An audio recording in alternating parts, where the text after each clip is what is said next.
In the summer of 1867, in a faraway farming town outside Sedalia, Missouri, 8-year-old Timothy Caldwell became part of the scariest medical case ever written down in the American Midwest. Dr. Samuel Harding, the only doctor in the area, filled 3 leather books with notes about a child whose behavior went against everything doctors knew about how people act. The boy looked normal, even nice to people who didn't know him well. But under his innocent face was something that doctors back then just couldn't explain.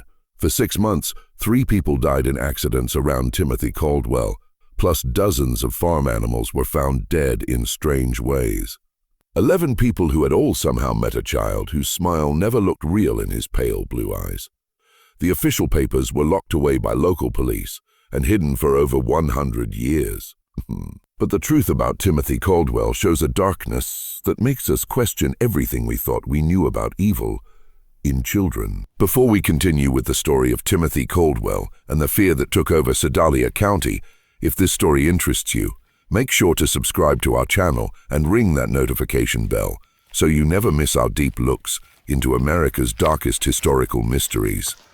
And please let us know in the comments what state or city you're listening from.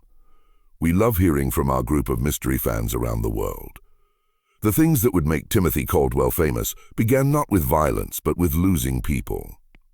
The Missouri of 1867 was a state still hurting from the wounds of civil war. Towns like Sedalia had sent their young men to die on faraway battlefields, leaving behind widows, children without parents, and communities trying to rebuild. The Caldwell farm, sitting in a valley 15 miles south of town, had once made good money. James and Martha Caldwell had built their home with dreams of raising cattle and corn, but those dreams died with James at the Battle of Wilson's Creek in 1861. Martha tried to keep the farm going alone, but a lung disease took her in the bitter winter of 1865. Their son, Thomas, barely 21, got land he couldn't work and bills he couldn't pay. When Thomas got word that his brother William had died at Andersonville prison, leaving behind a wife and 8-year-old son, he saw both trouble and a chance. The boy Timothy would need a home, and Thomas needed help with the endless work of farming. Thomas Caldwell was a tough man, made tougher by war and losing people. His wife Sarah had grown mean and bitter during their years without children. Neither was really good at raising a child, especially one who came to their door in the spring of 1866, carrying nothing but a small cloth bag and eyes that seemed way too old for his young face. Timothy Caldwell was small for his age, with pale skin that burned easily in the Missouri sun, and blonde hair that his Aunt Sarah kept cut short to keep bugs away. He spoke little about his life before the farm, only giving small pieces when asked. His father had been a soldier. His mother had coughed blood. He had lived with neighbors for a while after she died. What struck adults most about Timothy was how polite he was. He always said, "Yes, sir," and "Yes, ma'am." He never complained about work or punishment. He seemed in every way to be the perfect, well-behaved child. Dr. Samuel Harding first met Timothy in June of 1866 when the boy came with his uncle to town for supplies. Harding, who graduated from the Missouri Medical College and was one of the few properly trained doctors west of St. Louis, had learned to read people well during his years treating both Union and Confederate soldiers. Something about the Caldwell boy made him uncomfortable, though he couldn't figure out what. The child was perfectly respectful, Harding would later write in his journal. He answered questions clearly, looked people in the eye the right way, and didn't fidget or act shy like farm children usually do when meeting strangers. Yet I felt really uncomfortable around him. His stare was so intense that it seemed like he was studying me with the same scientific interest that I usually save for my patients. The farming community around Sedalia was small enough that everyone knew everyone else's business. The Caldwell farm was far away, but not so far that neighbors didn't notice things. Mrs. Eleanor Patterson, whose land touched the Caldwell land, would often see Timothy working in the fields or taking care of the animals. She told her husband that the boy worked with unusual focus for a child, his age, never seeming to get tired, never stopping to play or rest like children naturally do. It was like watching a little machine, she told her husband Samuel over dinner one evening. He'd work steady from sunrise to sunset, never complaining, never slowing down. It's not natural for a boy to have no play in him at all. The Patterson farm had chickens, and Eleanora noticed that her birds got upset whenever Timothy was near the fence between their lands. They would bunch together, making noise and fluffing their feathers, refusing to go close to the fence that separated the properties. Her husband said it was just coincidence, but Eleanora couldn't shake the feeling that the animals could sense something about the boy that humans missed. The first death happened on a really hot afternoon in August 1866. Little Mary Fletcher, age 5, was the daughter of the town blacksmith and known throughout the community for her bright laugh and habit of wandering around. She had been playing near Willow Creek, a shallow stream that ran between several properties, including the Caldwell farm. Timothy found her body. He came to the Fletcher home just as the family was getting ready for supper, his clothes wet and his face pale with what looked like real worry. "Mrs. Fletcher," he said, his voice steady despite looking upset, "I found Mary by the creek. She's not breathing." The search group that rushed to the creek found Mary Fletcher face down in water, barely 18 inches deep. Dr. Harding called right away, decided that the child had drowned, a sad but not uncommon accident in farm areas where children played alone near water. What bothered Harding was not the death itself, but Timothy's story of finding the body. The boy gave an unusually detailed description of exactly where Mary had been found, how her body was positioned, and what her clothing looked like. When asked about how he had come to be in that exact spot at that exact time, Timothy explained that he had been looking for a lost calf. The boy's memory was remarkably exact, Harding wrote in his journal. He could describe the exact position of the dead child's arms and legs, the way her dress had gotten caught on a branch underwater, even the color of the water around her face. Such attention to detail seemed unusual for a child who claimed to be scared and upset by finding her. Thomas Caldwell, when asked, confirmed that one of their calves had indeed gone missing that morning, and that he had sent Timothy to search the creek area. The calf was found 2 days later, healthy and eating grass in a field nearly a mile from where Mary Fletcher had drowned. The Fletcher family, heartbroken by their loss, accepted Timothy's sympathy with gratitude. He had, after all, been the one to find their daughter and tell them right away.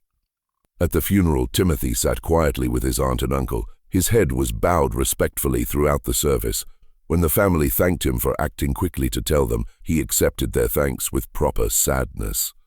"I wish I could have found her sooner," he told Mary's father, his voice carrying just the right sound of regret and sorrow.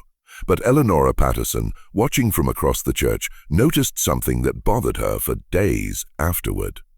When Mary Fletcher's mother collapsed in grief during the service, when the sight of the small coffin made grown men cry, Timothy Caldwell's face never changed. His head was bowed like he was sad, but when he thought no one was looking, his pale blue eyes stayed dry and watchful, taking in every detail of what was happening around him. The second death came 3 weeks later. Old Henrik Larsson, a Norwegian immigrant who had worked as a tree cutter before joint pain forced him to retire, was found at the bottom of a rocky cliff known locally as Devil's Bluff. The bluff looked over the creek where Mary Fletcher had drowned, and Henrik was known to climb there regularly to check on the wild beehives he took care of. Once again, Timothy Caldwell was involved in finding him. He had been walking home from town when he spotted something unusual at the bottom of the bluff. "I saw Mr. Larsson's hat caught on a thorn bush," Timothy told the gathering crowd. "I called out to him, but got no answer, so I climbed down to look." Henrik Larsson was dead, his neck broken from what looked like a fall from the top of the 40-foot bluff. Dr. Harding's examination showed that the old man had likely died instantly when he hit the ground. The only unusual thing about the scene was several dead bees scattered around the body, far more than would usually be found away from a hive. Mr. Larsson knew those bluffs better than any man in the county. Samuel Patterson told Dr. Harding after the examination. He'd been climbing up there for 3 years. Never had so much as a stumble. Doesn't make sense he'd fall now. Timothy, when asked, suggested that maybe the old man had been stung by bees and lost his footing. He was always talking about how angry they get when you bother them. The boy said maybe they swarmed him and he got confused. Dr. Harding found Timothy's explanation believable, but something about the scene bothered him. The dead bees were all bunched up in a small area right around Henrik's body. If the old man had bothered a hive at the top of the bluff, there should have been more signs of bee activity along the path where he supposedly ran and fell. Instead, it looked like the bees had somehow been gathered around where he landed. When Harding climbed to the top of the bluff to look at the beehives, he found them untouched and showing no signs of recent trouble. The worker bees were active but not upset, going about their normal business of gathering nectar from the late summer wildflowers. The third death destroyed any ideas about coincidence. In September 1866, 6-year-old Jacob Mills disappeared while playing in the woods near his family's cabin. His body was found 4 days later in an old well nearly half a mile from where he had last been seen. Timothy Caldwell had volunteered to join the search party. For 3 days, Timothy searched alongside the adult volunteers, showing remarkable energy for a child his age. He seemed to know the woods really well, guiding searchers through areas that even long-time residents found hard to navigate. When asked how he had learned the area so well, Timothy explained that he often explored the woods during his free time, looking for useful plants and herbs that his aunt could use for cooking and medicine. On the 4th day, Timothy appeared at the Mills cabin, just after sunrise. "Aha, I think I found something," he told Jacob's father, his voice heavy with tiredness. "There's an old well about a half-mile north of here. I heard what sounded like crying. The well was partly hidden by fallen logs and overgrown brush." Jacob Mills was at the bottom, alive but barely awake, suffering from lack of water and being outside too long. Dr. Harding was called right away, but the boy died within hours of being pulled from the well, his small body unable to recover from what he had been through. The child had been at the bottom of that well for nearly 4 days. Harding wrote in his journal. The fact that Timothy Caldwell was able to find him in such a hidden location raises troubling questions. How much does the boy know about the local area? What other hidden dangers might he know about? More troubling still was Timothy's behavior during Jacob's final hours. While the Mills family kept watch around their dying son, Timothy sat quietly in the corner of the cabin, apparently praying. But Dr. Harding, positioned where he could watch the boy without being noticed, saw something that deeply disturbed him. Timothy wasn't praying. His lips were moving, but his eyes were fixed on Jacob Mills with an intensity that seemed almost scientific. He appeared to be writing down every detail of the dying child's condition, the difficult breathing, the pale skin, the way consciousness came and went. When Jacob finally died, Timothy's face showed no grief or shock. Instead, there was something that Harding could only describe as satisfaction. After the funeral, Dr. Harding made an excuse to visit the old well where Jacob had been found. The place troubled him for reasons he couldn't put into words. The well was indeed well hidden, covered by natural debris that would have taken a lot of effort to move. Yet Timothy had claimed to hear crying from this location, a claim that seemed unlikely given how deep the well was and how much brush covered it. As Harding looked at the scene more carefully, he noticed something that the initial rescue party had missed in their hurry to save Jacob Mills. Around the rim of the well, the debris had been arranged with unusual care. Logs and branches that should have fallen randomly showed signs of being placed on purpose, creating natural-looking camouflage that would be nearly impossible to spot unless one knew exactly where to look. The implications were too disturbing to say out loud, but Harding could not shake the suspicion that Jacob Mills had not simply fallen into the well.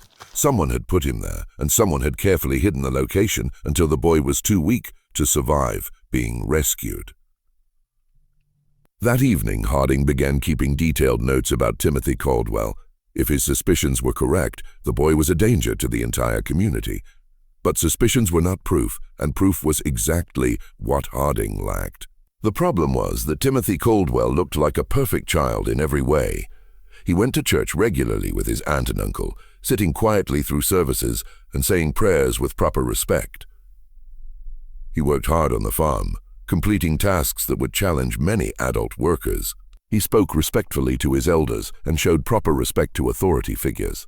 Most importantly, Timothy had believable explanations for being at each tragedy. He had been looking for a lost calf when he found Mary Fletcher. He had been walking home from town when he spotted Henrik Larsson's hat, Fredrik Larsson's hat. He had volunteered to help search for Jacob Mills, as any concerned member of the community would do. But Harding's medical training had taught him to look beyond what things seemed like on the surface. In treating wounded soldiers, he had learned to recognize the signs of men who killed not from patriotic duty or desperate need, but from something darker and more basic. There was a coldness in such men, a disconnection from normal human emotion that showed itself in subtle ways. Too little reaction to horror, too much interest in suffering, an ability to discuss violence with clinical distance. Timothy Caldwell showed all of these characteristics, but compressed into the body and face of an 8-year-old child. Dr. Harding's investigation began seriously in October 1866. Using his position as the community's doctor, he made regular visits to farms and homes throughout the area, supposedly checking on the health of families still recovering from the hardships of war. In reality, he was gathering information about Timothy Caldwell. What he discovered painted a disturbing picture of a child who seemed to exist at the center of an ever-widening circle of bad luck. Farm animals on neighboring farms had been dying at unusual rates, not from disease, but from what looked like accidental injuries. Chickens were found with broken necks, apparently killed by foxes that left no other signs of hunting. Pigs suffered mysterious wounds that became infected and led to death. Horses developed sudden lameness that forced farmers to kill them. Mrs. Eleanora Patterson told Dr. Harding that she had lost 17 chickens in the past 2 months. "It's the strangest thing," she said. "They're dying 1 or 2 at a time, always found in the morning with their necks broken clean. My husband thinks it's foxes, but I've never seen fox tracks around the chicken coop. And the way they're killed, it's too neat too." When Harding looked at the most recent dead chickens, he found evidence that supported Eleanora's suspicion. The chickens had been killed with exact force applied to specific points on their necks, a technique that required a lot of knowledge about anatomy. It was not the random violence typical of predator attacks, but something much more planned and controlled. Similar patterns showed up on other farms. James Wickham had lost 3 calves to what he described as freak accidents. Animals that had somehow managed to strangle themselves on ropes or wedge their heads in fence rails in ways that didn't make logical sense. Robert Durham's prize bull had fallen into a ditch and broken its leg, despite being one of the most sure-footed animals in the county. In every case, the affected farms were within walking distance of the Caldwell property, and in several instances, neighbors reported seeing Timothy in the area around the time of the incident. "I saw him walking along our fence line the morning before we found the calf." James Wickham told Dr. Harding thought it was odd, him being so far from home, but the boy was always polite when he saw me, waved, and called out a greeting like he was taught proper. Dr. Harding also began paying closer attention to Timothy's behavior during his routine medical visits to the Caldwell farm. The boy was always present during these visits, standing quietly while Dr. Harding examined his aunt and uncle for the various health problems common to farming life.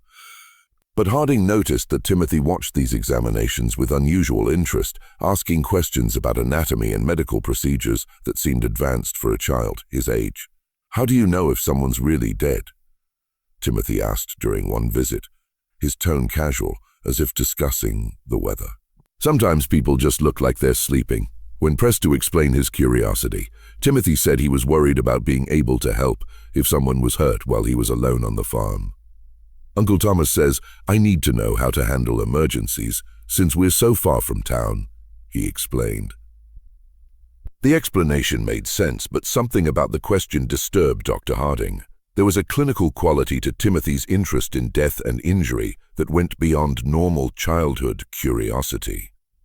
The boy asked about how dying worked, how long it took, what signs to look for, whether people could survive various types of injuries, with the same detached interest that a medical student might show when studying dead bodies. During these conversations, Harding began testing Timothy's knowledge with deliberately false information, claiming that certain injuries were deadly when they were not, or that specific symptoms meant particular conditions.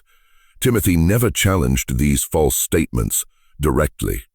But Harding noticed that the boy filed away every piece of information with remarkable memory. More disturbing still was Timothy's response to Dr. Harding's stories about treating wounded soldiers during the war. While most children showed appropriate shock or sadness when hearing about battlefield injuries, Timothy listened with rapt attention, asking detailed questions about wound patterns, blood loss, and survival rates. Did they scream a lot when you cut off their arms? Timothy asked during one such conversation, his pale blue eyes fixed intently on Dr. Harding's face. Or were they too hurt to make noise? The question, delivered in Timothy's characteristically polite tone, sent a chill through Dr. Harding that he would never forget. By November 1866, Dr. Harding had filled nearly 2 complete journals with observations about Timothy Caldwell. The picture that emerged was that of a child who had an adult's understanding of violence and death, combined with a complete absence of normal human empathy. But documentation was not the same as proof, and proof was what Harding would need if he hoped to protect the community from what he increasingly believed was a dangerous predator. The opportunity to gather that proof came when Thomas Caldwell hurt his back during the fall harvest. The injury required bed rest and daily medical visits, giving Dr. Harding unprecedented access to the Caldwell household. During these visits, he began having longer conversations with Timothy, carefully probing to understand how much the boy knew and what kind of thoughts he had. What he discovered was worse than his worst fears. Timothy Caldwell had been conducting experiments on living creatures for months, possibly years. Using a combination of careful questioning and direct observation, Dr. Harding determined that the boy had been systematically capturing and torturing small animals, studying their responses to various forms of injury and distress. Timothy had mentioned the cave during one of their conversations, describing it as a place where he went to think and be alone. When Dr. Harding investigated the site, he found a carefully organized collection of animal bones, crude surgical instruments made from farm tools, and a series of detailed drawings that documented various experiments in torture and mutilation. The drawings were the most disturbing discovery. Made with surprising artistic skill for a child, they showed rabbits, squirrels, birds, and larger animals in various stages of cutting apart and injury. Each drawing was accompanied by notes written in Timothy's careful handwriting describing the animal's reactions, the time it took to die, and observations about which methods caused the most suffering. Subject remained awake for approximately 10 minutes after removal of eyes. Read one note beside a detailed drawing of a rabbit. Sounds decreased gradually. Movement stopped after application of pressure to throat. Dr. Harding realized that Timothy had been using the community's animals as subjects for increasingly advanced experiments in cruelty. The accidental deaths on neighboring farms were actually the result of Timothy's desire to test his methods on larger subjects. But the most chilling discovery was a newer set of drawings that showed human figures instead of animals. These sketches showed children and adults in various poses of distress and injury, each accompanied by guessing notes about human anatomy and potential methods of causing harm. One drawing showed a figure that was unmistakably Mary Fletcher, the first child to die. Another showed Henrik Lawson. A third showed Jacob Mills at the bottom of a well with detailed notes about the effects of dehydration and exposure on the human body. Timothy Caldwell had not simply been present when these people died. He had planned their deaths, carried out those plans with methodical precision, and documented the results for future study. As Dr. Harding would soon discover, the horror in Sedalia County was far from over. If this story is giving you chills, share this video with a friend who loves dark mysteries. Hit that like button to support our content, and don't forget to subscribe to never miss stories like this. Let's discover together what happens next. Dr. Harding faced an impossible situation. The evidence in the cave proved that Timothy Caldwell was responsible for multiple deaths, but that evidence had been obtained through what amounted to illegal search. Moreover, the idea that an 8-year-old child could be a calculating murderer was so far outside the accepted understanding of human nature that no court would accept such a claim. The medical science of 1867 had no framework for understanding antisocial personality disorder, or psychopathy. The popular belief was that children were naturally innocent, corrupted only by bad influences or traumatic experiences. The idea that a child could be born without the capacity for empathy or moral reasoning was literally unthinkable to most people. Dr. Harding knew that if he presented his findings to local authorities, he would likely be dismissed as a man whose mind had been damaged by too many years of treating war casualties. The evidence would be explained away. Timothy would be defended as a traumatized orphan acting out his grief, and the killings would continue. Instead, Dr. Harding decided to confront Timothy directly. During his next visit to the Caldwell farm, he asked the boy to walk with him to check on the livestock in the far pasture. Once they were alone, Dr. Harding revealed what he had discovered in the cave. Timothy's reaction was not what Dr. Harding had expected. The boy showed no surprise, no denial, no fear at being caught. Instead, he listened calmly as Dr. Harding described the drawings and notes, occasionally nodding as if confirming the accuracy of the doctor's observations. "You're not going to tell anyone," Timothy said. When Dr. Harding finished speaking, it was not a question or a plea, but a statement of fact delivered with absolute confidence. "Why wouldn't I?" Dr. Harding asked, genuinely curious about the boy's reasoning. Timothy smiled, the first genuine expression of emotion that Dr. Harding had ever seen on his face. "Because no one would believe you," he said, "and because you're curious about what I'll do next." The boy was right on both counts. Dr. Harding knew that his claims would sound like the ravings of a man losing his sanity.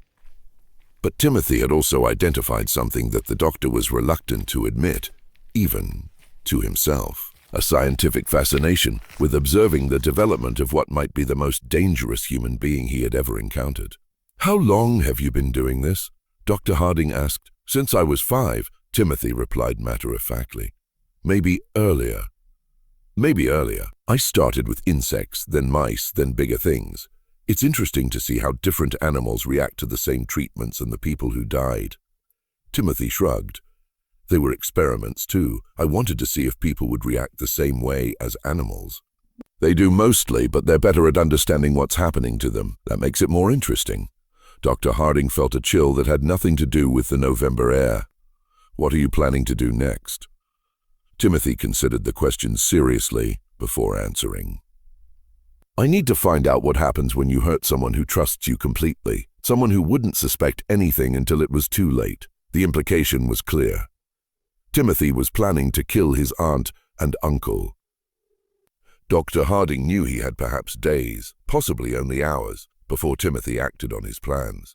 The boy had revealed his intentions with the casual confidence of someone who believed himself untouchable, and past experience suggested that Timothy did not delay once he had decided on a course of action. That evening, Dr. Harding visited Sheriff William Crawford in Sedalia. Crawford was a practical man who had served with distinction in the Union Army and had little patience for theories or speculation. But he also trusted Dr. Harding's judgment and was willing to listen to evidence regardless of how unusual the circumstances might be. Dr. Harding presented his case carefully, focusing on facts that could be checked rather than psychological theories. He showed Crawford the drawings and notes from the cave, pointed out the pattern of deaths and accidents surrounding Timothy, and documented the boy's unusual knowledge of anatomy and violence.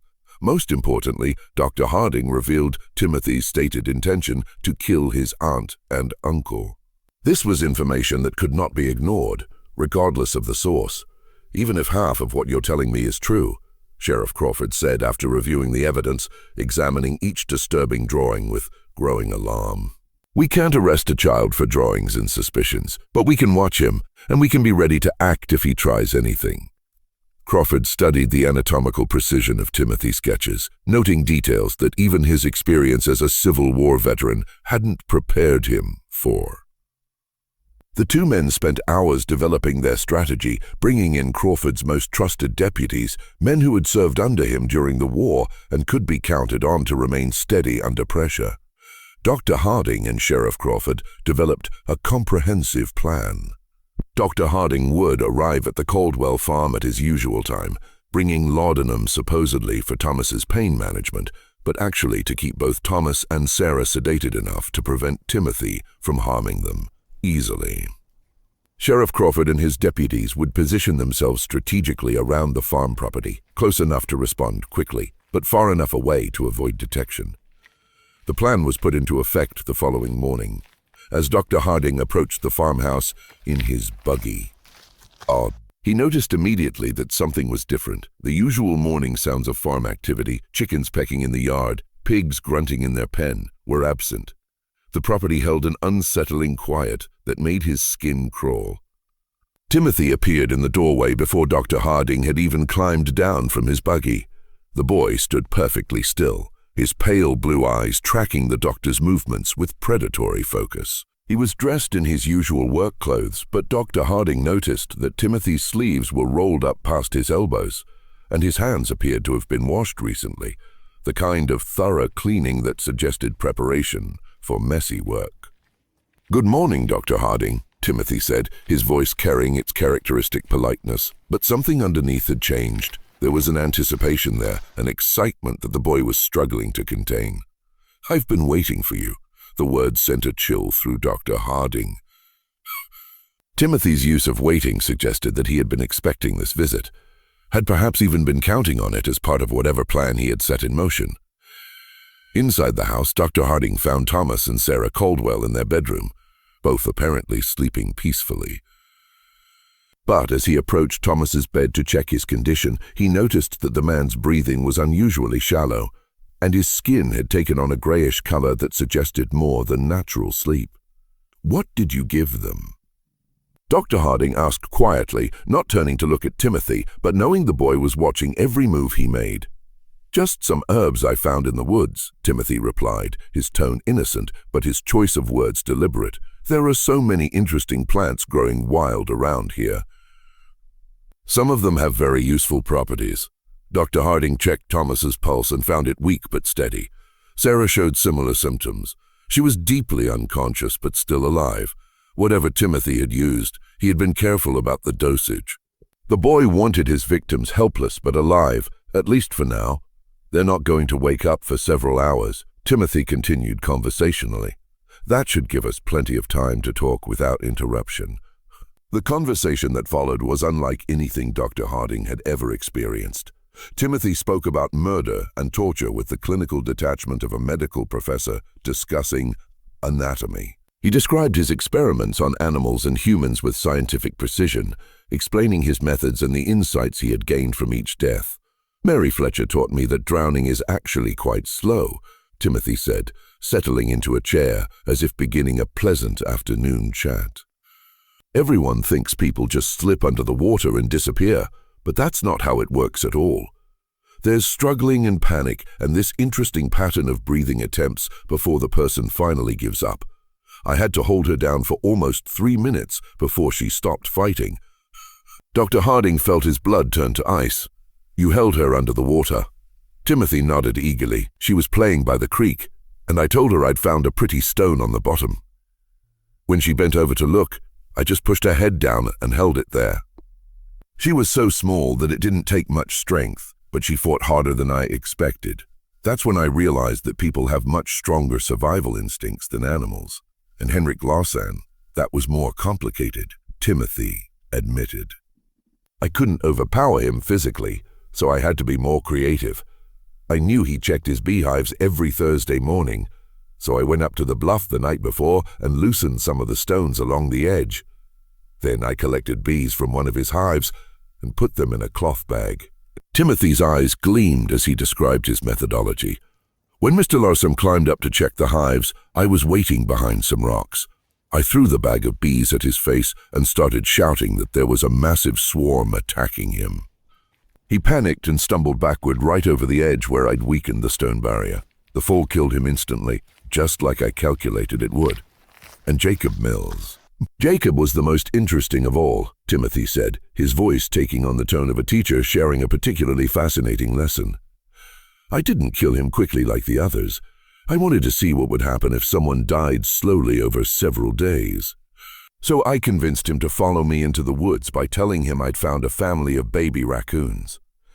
Timothy paused, seeming to savor the memory. Jacob was so concerned about the imaginary baby animals that he didn't think twice about the danger. I helped him climb down into the well. Then I moved the logs and brush to cover the opening. I visited him every day for 4 days, bringing him just enough water to keep him alive, but not enough to let him recover his strength. Dr. Harding realized that Timothy was no longer speaking hypothetically about future experiments. The boy had specific plans, and those plans clearly included the people currently in the house.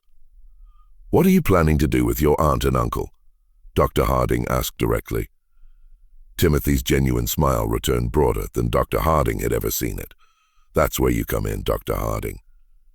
See, all of my previous experiments have been with people who didn't know what was happening to them until it was too late. But you're different. You understand exactly what I am and what I'm capable of. That makes you the perfect subject for a completely new type of study."